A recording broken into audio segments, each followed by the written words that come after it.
Real quick, we wanted to provide some additional updates from today's events, and I will mention too that this will be our last update for the evening, so I please hope you'll understand that. Let me start by saying that there's no evidence to report that any additional shooter was involved in this incident today.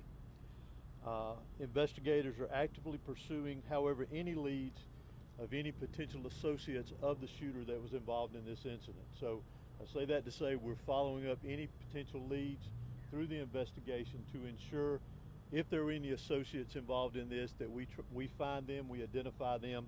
So that's part of, again, the ongoing investigation. There is no evidence of a list of schools being targeted. However, there is a lot of evidence that is being recovered and evaluated.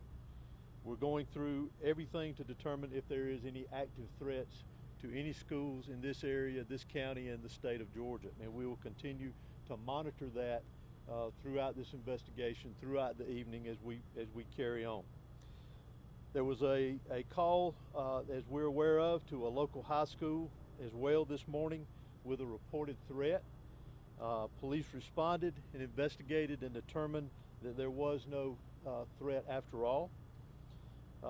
There's been reports that a Colton Gray, who is another student here at the school, was involved, or Colton Gray was involved in this.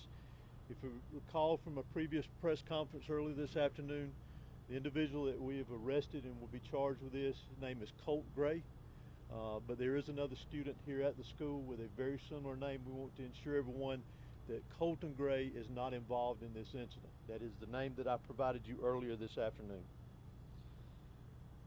So those reports were inaccurate, if that was passed on to you. I do, however, want to identify the victims of this incident today, those that lost their life in this tragic event. Mason Schermerhorn, age 14, who is a student here at the school. Christian Angelo, who is 14, also a student here at the school. Richard Aspinwall, I'm not sure of his age, but he was a teacher here at the school. And Christina Irmery, I'm sorry for my pronunciation, who was also a teacher here at the school. We will post a list of these victims for the correct spellings for everyone later this evening after we complete the press conference here. Also, as has been released, the FBI's National Threat Operations Center has received anonymous tips in the past of online threats to commit school violence or school shootings at an undetermined location and time. The FBI referred this information to the Jackson County Sheriff's Office for action. The Jackson County Sheriff's Office identified and located Gray, who is our suspect in this case. They conducted an investigation at that time, and there was no probable cause for arrest or to take any additional law enforcement action.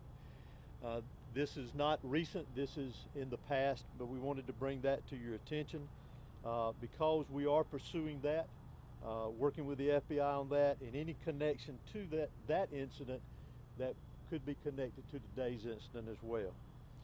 Also, we're also aware of some previous contacts that the Department of Family and Children Services in the area had with the suspect and his family, and we are pursuing that avenue as well too to see if that has any connection with today's incident. Let me stress again, as we have many times, that this is still a very fluid investigation. It is still very active. We will have agents and there will be law enforcement personnel that will be pursuing investigative leads and collecting evidence throughout the night and into much of tomorrow, I would anticipate as well. We again ask for your patience in that. This is a criminal investigation and we're going to treat it like that. So I apologize ahead of time if we don't answer some of the questions that you may ask, so please understand. I also want to bring note to one very special thing that we do not need to forget about here, is we have heroes in our midst. We've talked about our law enforcement personnel, our fire, our EMS. Those that are deceased are heroes in my book. Those that are in the hospital recovering right now are heroes in my book. but also the heroes that we need to remember is our faculty and staff here at this school. They acted admirably. They were heroes in the actions that they took. The protocols that this school and this system activated today prevented this from being a much larger tragedy than what we had here today. So I want to recognize them as heroes, because they are. And continue with our thoughts and prayers, as has been mentioned, for the families that were lost here today, those that were lost here today, those that are recovering in the hospital, and obviously those that were affected directly by this tragedy here at the school and all of the community of Barrow County. We need to continue to have them in our thoughts and prayers. Director, thank you for doing another one of these again. Can you tell us, by chance, since he's being charged as an adult, will he be in court tomorrow? Will there be a first court appearance? Will he be booked tonight? Will that happen? He will be booked tonight. I'm not sure of the court appearance, but it will be within a reasonable amount of time. Is there anything that you can share with us about the weapon that was used, by chance? The weapon that was used in this was an AR platform style weapon. So how did Mr. Gray get the gun into this? We're still investigating that aspect of it. Did he go out of the classroom, get the gun, and come back? We've heard some of that from some students. We're still trying to clarify a lot of the timeline from the time that he got here to school today until the incident took place. And last one from me. I mean, so often, I know people at home, we always hear something that the FBI has heard something about someone who goes and does one of these tragic events. How can we stop this from happening? Because it feels like this happens every single time there's a school shooting that we've heard that there was a prior threat or there's prior knowledge. When lives are at stake, how can we stop this from happening? Well, there's a variety of ways, in my personal opinion. Community involvement, what our school system is doing here to ensure that. Whether we'll be able to stop it completely one day or not, I don't know. Those are decisions that each individual is making on their own to do this. But again, I go back to what I said earlier about the heroes here that prevented things from being a lot worse today. But we've got to take action within our own communities, take care of each other, be aware of our surroundings and what's going on in our community. Dr. Hosey, do you believe they found hunting rifles in the family home? Was an AR platform weapon among those weapons that were in the home during that interview? Again, that's part of a lot of the things that we're trying to clarify within the investigation. Again, we're very early. As a parent situation, was it from a 911 call from a faculty or staff member or from a student? Can you just expand on that since they got here within minutes? Could you also expand on why it was a female faculty member walking around looking for the student minutes before he shot up the school? No.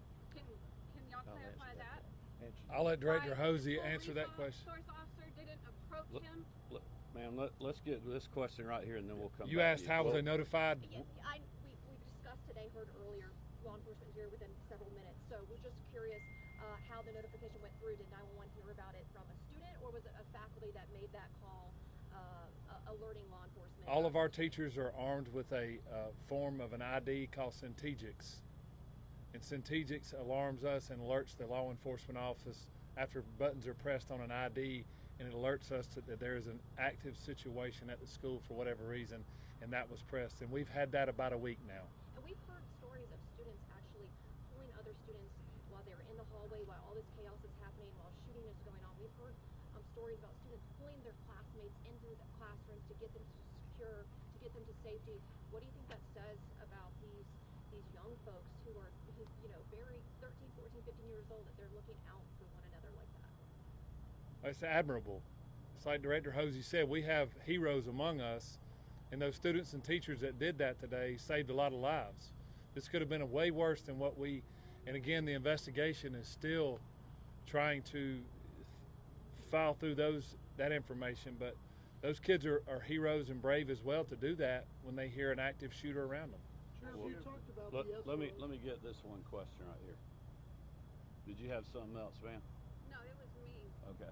I was asking, why did the school resource officer not go looking for this kid and approach him, and why they sent a female faculty member to the room, to the algebra room he was in with my daughter, looking for him instead of the school resource officer, or why the school allowed this boy to come and go from the class all the time. He would go and sign up for the restroom pass, leave the class, and come back sometimes, and sometimes never come back. He has been wandering this school.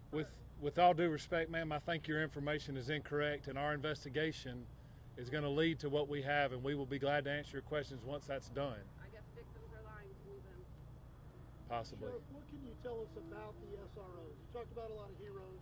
You talked about how one of the SROs encountered the shooter. What can you tell us about them, who they are, how long they've been working here, and what they did today? Both of the SROs that are here at these high schools, at all of my high schools, I have two there. Both of the SROs, to include a third one, was here today, not for any other reason other than to help and assist today.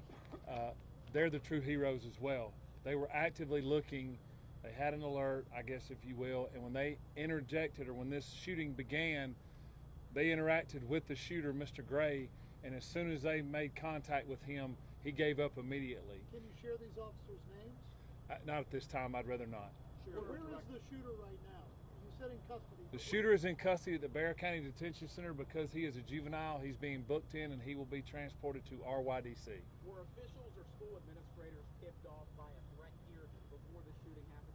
I'm not aware of that at this time. Sheriff or Director, can you say the condition on those injured that were taken to the hospital? Have you got any updates on how they're doing? All of our victims that are at the hospital are going to make it and going to recover well, as we've been told, and we don't expect any more fatalities at this time. Last question. Has there been any shooting or tragedy to this scale inside a Georgia school that you're aware of? Can you speak to that? I can't speak to that, no. Can you put this in perspective for us then? What today has meant for law enforcement, for students, all of those affected? Tragic. When someone preys on kids, it's tragic. Like I said earlier, hate is not going to prevail in our county, and hate's not going to prevail in our state. And pure evil did what happened today. That's all I can tell you. I want to continue to say that. I'm proud of the men and women behind me. I'm proud of the women that stood beside me. I'm proud of the men and women who protected these kids. I'm proud of this staff. I'm proud of this community. And I just ask for prayers. Thank you. Is there any more your office can do to prevent shootings like this?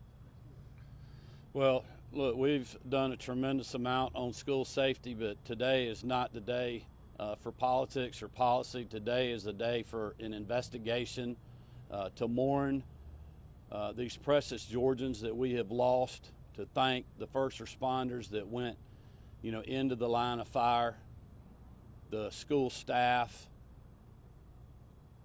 superintendent, the principal, and others that are just trying to hold this community together. That's what we need to be focused on right now.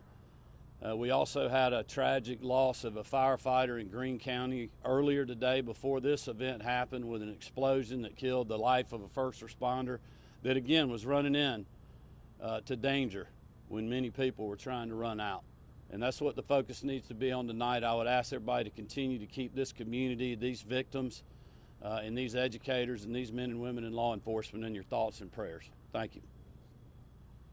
Thank you, Governor. I just want to thank everyone for their patience and taking the time to cover this. We ask that you continue to follow the GBI for updates. As we said earlier, we're going to continue to provide updates. It's very important that we get this information out. But right now, we really want to focus on our victims, and you can, as I said earlier, continue to follow us as we provide additional updates. Thank you. The spellings of those victims' names. Yes, I will. Hey.